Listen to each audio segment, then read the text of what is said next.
देखिए, हमारी इस डिजिटल दुनिया में ना एक छिपा हुआ जादू है जो हर पल हर सेकंड हमारी जानकारी को बिल्कुल सुरक्षित और सटीक रखता है। तो आज हम उसी पर्दे के पीछे काम करने वाली टेक्नोलॉजी को समझने वाले हैं। कभी सोचा है इस बारे में कि थोड़ा सा फटा हुआ या घिसा हुआ क्यूआर कोड भी स्कैन हो जाता है? इसका जवाब ही आज के हमारे इस विश्लेषण का सेंटर पॉइंट है और ये वाकई में बहुत दिलचस्प है। चलिए इस रहस्य को सुलझाते हैं। तो चलिए सबसे पहले जड़ को पकड़ते हैं। आखिर प्रॉब्लम है क्या?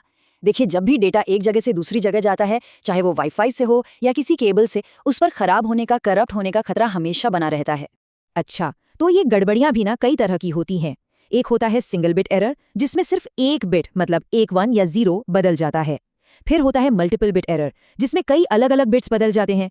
लेकिन सबसे खतरनाक और सबसे आम है बर्स्ट एरर, जहां डेटा का एक पूरा का पूरा हिस्सा एक साथ खराब हो जाता है। तो ये बर्स्ट एरर होता क्यों है? ज्यादातर किसी बाहरी शोर या किसी रुकावट की वजह से। और यही कारण है कि ये इतना आम है और हमारे डिजिटल कम्युनिकेशन के लिए एक बहुत बड़ी चुनौती भी है। तो सवाल ये उठता है कि इस सब से निपटा कैसे जाए? हमारी पहली डिफेंस लाइन क्या है? चलिए इन गलतियों का पता लगाने के सबसे सरल तरीकों से शुरुआत करते हैं। तो सबसे पहले आता है पैरिटी चेक। ये ना सबसे बेसिक, सबसे सिंपल तरीका है। इसमें बस एक एक्स्ट्रा बिट जोड़ दिया जाता है ये देखने के लिए कि 1 की कुल संख्या सम है या विषम। ये एक छोटे से अलार्म की तरह है जो बस ये बताता है कि अरे कुछ गड़बड़ है। अब देखिए, पैरिटी चेक का फायदा तो है कि ये बहुत तेज और सिंपल है, पर इसकी एक बहुत बड़ी कमजोरी भी है। ये सिर्फ एक बिट की गलती पकड़ सकता है और उसे ठीक तो बिल्कुल भी नहीं कर सकता। चलिए अब एक लेवल ऊपर चलते हैं। बात करते हैं चेकसम की, जिसे टीसीपी आईपी जैसे इंटरनेट प्रोटोकॉल्स में खूब इस्तेमाल किया जाता है।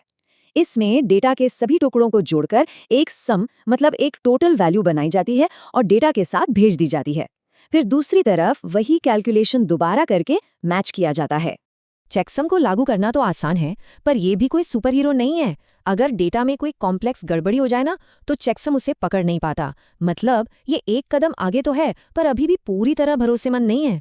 लेकिन अब हम बात करने वाले हैं असली गेम चेंजर की। एक ऐसा एल्गोरिदम जो मॉडर्न नेटवर्किंग की दुनिया में गलतियों का पता लगाने का सबसे पावरफुल तरीका माना जाता है। और इसका नाम है साइक्लिक रिडंडेंसी चेक, शॉर्ट में कहे तो सीआरसी। वाईफाई और ईथरनेट जैसे सिस्टम्स की तो ये मानो रीढ़ की हड्डी है। ये एक कॉम्प्लेक्स गणित का इस्तेमाल करके डेटा के लिए एक यूनिक डिजिटल फिंगरप्रिंट तैयार करता है। सीआरसी की असली पावर क्या है पता है? बर्स्ट एरर्स को पकड़ना। इसमें तो ये कमाल का है, मतलब बहुत ही मजबूत। लेकिन यहाँ भी एक लेकिन है, ये गलतियों को सिर्फ पकड़ सकता है, उन्हें सुधार नहीं सकता। तो यहाँ पर एक बहुत जरूरी बात समझनी होगी। अब तक हमने जितने भी तरीके देखे वो सिर्फ ये बताते हैं कि हाँ कुछ गड़बड़ है, बस।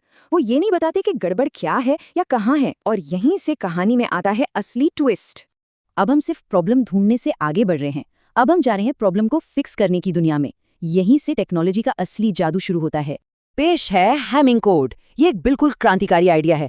मतलब ये इतना स्मार्ट है कि न सिर्फ ये बताता है कि कोई गलती हुई है, बल्कि ये भी बता देता है कि गलती ठीक ठीक कहाँ हुई है। और तो और ये उसे अपने आप ठीक भी कर देता है।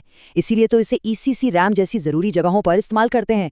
तो सवाल है, ये काम कैसे करता है? बड़ा क्लेवर तरीका है इसका। देखिए, इसमें खास पैरिटी बिट्स डाले जाते हैं जो डेटा के अलग अलग हिस्सों पर नजर रखते हैं। अगर कोई पैटर्न गलत होता है तो सिस्टम को फौरन पता चल जाता है कि कौन सा बिट खराब है, और वो उसे पलटकर यानी फ्लिप करके ठीक कर देता है ना कमाल का? अच्छा, हैमिंग कोड तो ठीक है, पर उस सबसे बड़े विलन का क्या? बर्स्ट एरर, जो एक साथ पूरे डेटा को खराब कर देता है। उसके लिए तो हमें अपना सबसे तगड़ा हथियार चाहिए होगा। तो चलिए देखते हैं वो क्या है। और वो हथियार है read Solomon code, burst error से लड़ने का असली चैंपियन। और मजे की बात क्या है पता है? यही वो टेक्नोलॉजी है जो एक खरोच लगी सीडी को चलाती है और एक डैमेज्ड क्यूआर कोड को भी काम करने लायक बनाती है। याद है हमारा शुरुआती सवाल? ये रहा उसका जवाब।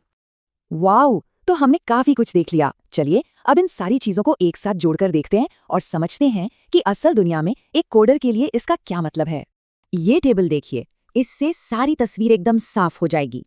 पैरिटी और चेकसम सिर्फ डिटेक्ट करते हैं, चेकसम सिर्फ डिटेक्ट करता है। सीआरसी बहुत मजबूती से डिटेक्ट करता है पर करेक्ट नहीं करता। Hamming code single bit error को डिटेक्ट और करेक्ट दोनों करता है। और रीड सोलोमन वो सबसे पावरफुल है जो बर्स्ट एरर को भी डिटेक्ट और करेक्ट कर सकता है। और ऐसा मत सोचिए कि ये सब बस थ्योरी है, ये हमारी रोज की टेक्नोलॉजी का हिस्सा है। हमारा वाईफाई सीआरसी यूज करता है, कंप्यूटर की रैम हैमिंग कोड, और हाँ, हमारी पुरानी सीडीज और आज के क्यूआर कोड्स, ये सब रीड सोलोमन कोड पर ही चलते हैं। ये हर जगह है। तो जो लोग टेक्नोलॉजी की फील्ड में हैं, उनके लिए ये एक सीधी सीधी गाइडलाइन है। पैकेट वैलिडेशन के लिए सीआरसी बेस्ट है, सेल्फ करेक्टिंग डेटा के लिए हेमिंग और हल्के फुल्के सिस्टम्स के लिए चेकसम से काम चल जाता है। मतलब सही काम के लिए सही टूल।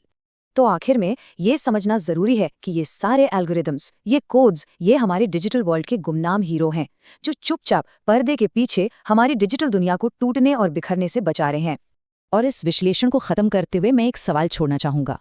जरा सोचिए, भविष्य में जब हम क्वांटम कंप्यूटिंग के दौर में जाएंगे, जब कंप्यूटर आज से लाखों गुना शक्तिशाली होंगे, तब डेटा की सुरक्षा के लिए किस तरह की नई चुनौतियां सामने आएंगी और उनसे निपटने के लिए हमें कितने नए और कितने चतुर कोड्स बनाने पड़ेंगे। इस पर सोचिएगा जरूर।